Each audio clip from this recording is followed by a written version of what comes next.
Lecture আরম্ভ, ঘরের guardian নাই বাড়িতে আর শুরু করে দিয়েছে। তুমি ঘরে না থাকলে কি হবে? পাড়া খোলা করো তাতে।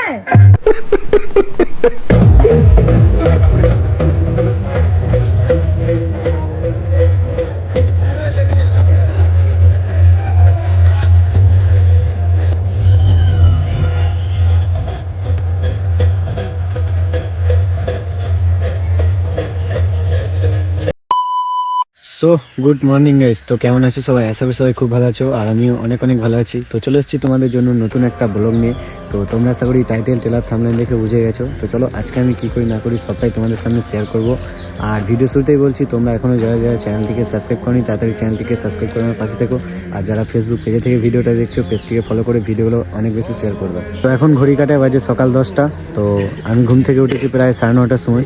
তো 9:30টার সময় উঠে ব্রাশ করে খাওয়া দাওয়া করে এই মাত্র আমি আমাদের ডাঙা দিকে এলাম। তো একটা কথা, আমার কিন্তু এখন রাতে গাইস ঘুম হচ্ছে না ঠিকঠাক মতো, যেহেতু ভাই একটা মানুষ আমাকে ছেড়ে চলে গেছে। তোমরা তো ভিডিও দেখছো, আশা করি বুঝতেই পারছো। তো তাকে নিয়ে আমি আর কিছু ভাবতে চাই না। তো সে যদি ভালো থাকে আমাকে ছাড়া, তো আমাকেও থাকতে হবে। তো জীবন ভাই কারোর জন্য থেমে থাকে না, বাট মনে থাকে কিছু মানুষের ব্যবহার, কিছু মানুষের বেইমানি, কিছু মানুষের বিশ্বাসঘাতকতা। আর গাইস, মানুষ কিন্তু অনেক কথা দেয়, অনেক মায়ায় জড়িয়ে ফেলে, সেটা কিছু সময়ের জন্য, নিজেকে ভালো সাজার জন্য। বাট কাউকে খারাপ বলা বা কাউকে খারাপ করা আমার নিশ্চয়ই অধিকার নেই, আর আমি খারাপও করতে চাই না। বাট যে যা কর্ম করবে সে একদিন ঠিকই ফল পাবে। বাট কিছু মানুষকে ক্ষমা আমি কোনোদিন করব না। তো যারা আমাকে শেষ করে দিয়েছে, যারা আমার ক্ষতি করেছে, যারা আমাকে ধ্বংস করেছে, কথা দিয়ে কথা রাখেনি, তাদেরকেও একদিন আমি ঠিক জবাব দেবো, শুধু সময়ের অপেক্ষা। তো তোমাদেরকেও বলে যাচ্ছি, একটা সময় আসবে, এখন আমার হয়তো সময়টা খারাপ, এখন আমার পাশে কেউ নেই, যাকে অন্ধের মতো বিশ্বাস করেছিলাম, ভালোবেসেছিলাম, সেও আমার হাতটা ছেড়ে দিয়েছে। তো তাকে আমি কিন্তু নিজের মন থেকে ভালোবেসেছিলাম। তো তাকে ছাড়া আমি কোনোদিন কাউকে নিয়ে কোনো কিচ্ছু ভাবিনি। তো তাকে আমি বিয়েও করতে চেয়েছিলাম, বাট সেই মানুষটা আমাকে চায়নি। সে নিজের ভালোর জন্য সে আমাকে ছেড়ে চলে গিয়েছে, তাই বলে আমার একটুকু আফসোস নেই। বাট তাকে আমি অনেকটা বিশ্বাস করেছিলাম, এতটা ঘৃণা জন্মাচ্ছে তার প্রতি, তোমাদেরকে বলে বোঝাতে পারবো না। 2-4 দিন আগে কিন্তু আমি প্রচুর কষ্ট পাচ্ছিলাম, বাট এখন একটু কষ্টটা কমছে, যেহেতু ভাই তার কথা, তার ব্যবহার দেখে আমি প্রচণ্ড ভেঙে পড়েছিলাম এবং কষ্ট পেয়েছিলাম। কিন্তু এখন ভাই সোজা হয়ে দাঁড়াতে পারছি। বাট আমার পাশে অনেক মানুষ আছে, অনেক বন্ধুবান্ধব, অনেক দাদা, কাকা, ভাই, সবাই আমাকে বোঝাচ্ছে। তো মেয়েটাকেও তারা বলেছিল যে চল বিয়ে দিই, তোদের বিয়ে কর। বাট মেয়েটা আমাকে বিয়ে করেনি, অনেক কষ্ট পেয়েছিলাম তার কথা শুনে। তো কোনোদিন ভাবিনি সে আমার সাথে এমনটা করবে। তো যাই হোক, চলো, তার জন্য আমি আর কোনো কিছু ভাবতে চাই না। তার জন্য ভেবে আমার অনেক কিছু নষ্ট করেছি, আর আমি নষ্ট করতে চাই না, এবং দ্বিতীয়বার তাকে কোনো সুযোগও দিতে চাই না। আর হয়তো আজকে আমি তাকে চেয়েও পেলাম না, অনেক কষ্ট পেয়েও, তাকে বুঝিয়েও আমার কোনো লাভ হলো না, সে আমাকে চাইলো না। বাট একটা টাইম আসবে, ও আমাকে পাওয়ার জন্য কান্না করবে, অনেক কষ্ট হবে, সেদিন নিজের একটা ব্যবহারের জবাবটা দিতে হবে। হ্যাঁ গাইস, আমি কিন্তু এই 2-4 দিনে তাকে অনেকবার বলেছি যে আমাকে ছেড়ে যাস না, অনেক কান্না করছি তার জন্য, ঠিকঠাক মতোভাবে খাওয়া দাওয়া করে নিই, নিজের যত্ন নিয়ে নিই, অনেক অবস্থা খারাপ হয়ে গেছিলো আমার। তো তারপরও তাকে বলেছিলাম যে দেখ এরকম করিস না, চল বিয়ে করে নিই। বাট তারপরও আমাকে বিয়ে করলো না। তো যাই হোক, আমি ওর জন্য আর আমার জীবনটাকে নষ্ট করতে চাই না। হ্যাঁ গাইস, ভুল মানুষের জন্য অনেক কষ্ট করেছি, অনেক কিছু ভাই ত্যাগ করেছি। তো এবার কিন্তু সেই মানুষটাকেই ত্যাগ করে দিলাম। তো চলো, এখন আর বেশি গল্প করবো না, ওকে নিয়ে আমি আর কোনো কিছু ভাবতে চাই না। আর ও যদি আসতে চাই, আমার কাছে তার কোনো রকম জায়গা হবে না। ও রাস্তায় চলে গেছে, আমিও আমার রাস্তায়। এবার নিজের মতো করে থাকবো, নিজেকে ভালোবাসবো, বাবা মাকে খুশি রাখবো, নিজের ছোটো ছোটো স্বপ্নগুলোকে পূরণ করবো আস্তে আস্তে। আর তোমরা আমার পাশে থেকো, এটাই চাওয়া তোমাদের কাছে। তো গাইস, এই সকালে উঠেছে সেই 6টার সময়। তো এখন ঘড়ি কাটায় বাজে ভাই 11টা। তো এখন ভাই বাড়িতে মুড়ি খেতে যাচ্ছে। তো মুড়ি খেয়ে আবার কিন্তু ওই আশ্রমে আবার ভিজিট করবে।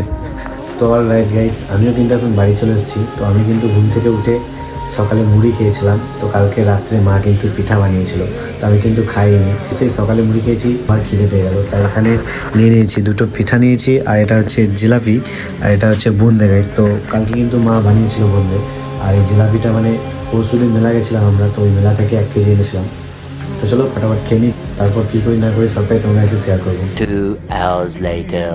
তো বেসিক্যালি গাইস শুভ সন্ধ্যা। তো আমি কিন্তু দুপুরে খাওয়া দাওয়া করে ঘুমিয়ে পড়ছিলাম।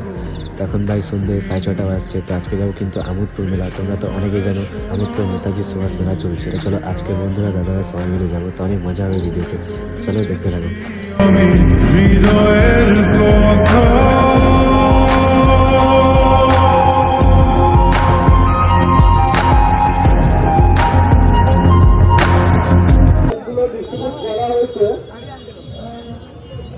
আগে গার্জেনদের উদ্দেশ্যে বলি সেই প্রাইজগুলো আমাদের কালকের মধ্যে করে দেবেন। চলো চলো মেলা ভিজিট দেখে কোনো কারণবশত আমাদের প্রাইজগুলো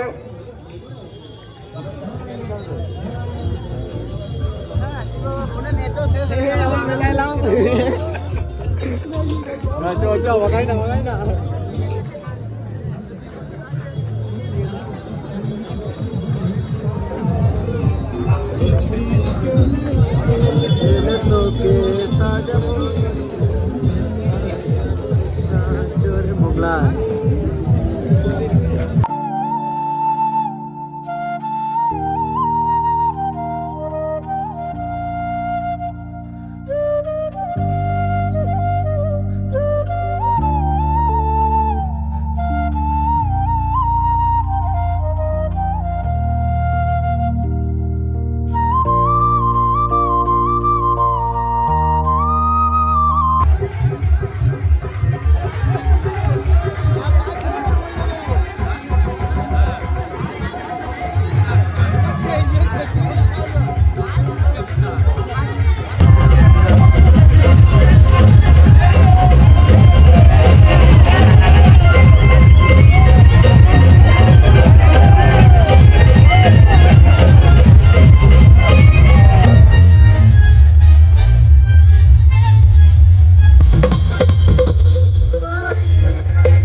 পুকি পুকি ডান্স করছে আর আমার সাথে যে কোথায় গেছে আমি খুঁজে পাচ্ছি না, কেউ বলছে না। আজকে নামুনা আসবে, আসলে পরে তার সাথে ঝগড়া করব, তারপরে তার সাথে ঘর করব, নাই ঝগড়া করব নাই ঘর করব, নাহলে বাপের বাড়ি যাবো। লেকচার আরম্ভ। ঘরের গার্জেন নাই বাড়িতে আর শুরু করে দিয়েছে। তুমি ঘরে না থাকলে কি হবে? পাড়ার ছোড়াগুলো তো আছে। এই পড়া ছোড়া গেল মানে এই পাড়ার ছোড়াগুলো এসেই তো বলছে কি বলছে? তুমি কোথায় গেছিলে না গেছিলে, কিন্তু আজকে তোমাকে খুঁজে পাইনি। হ্যাঁ। আমার একটা ছেলে, হ্যাঁ। সে যেখানে বল সেখানে যাবে। হ্যাঁ। মিনিসা তুমি কোথায় গেছিলে? এই তোমার বাড়িতে বসে তাহলে হবে? কোথায় গেছিলে সেইটা বলো। আমার কাজ নাই। কোন কাজে গেছিলে? এখানে আমোদপুর। ও শোনো, আমি শুনলাম মাঠে গেছিলে, মাঠে গিয়ে দেখলাম যে তুমি যাওনি। হ্যাঁ। এখন বলছো আমোদপুর। আমোদপুর কি করতে গেছিলে নামুনে? এই আমোদপুর ওই জেডি কারখানাতে কাজ খুঁজতে গেছিলাম। জেডি কারখানায় কাজ খুঁজতে গেছিলে? হ্যাঁ। না, মানে মদ খেতে গেছিলে।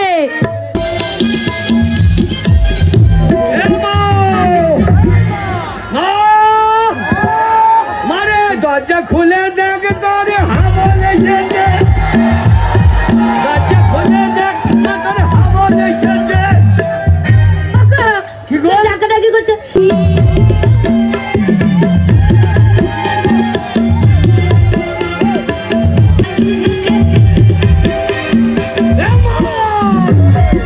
মারে আমোদপুরে হাবল ঢুকেছে।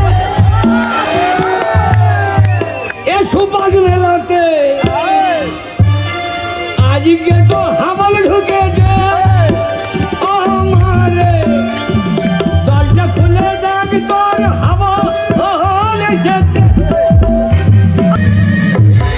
আমি চিৎকার করছি তোর ঘরের ভিতরে কি করছিস? আরে আমার বাবা রে, বাবা তখন গাবাই করেছিল দি আরে আমার সোনা রে।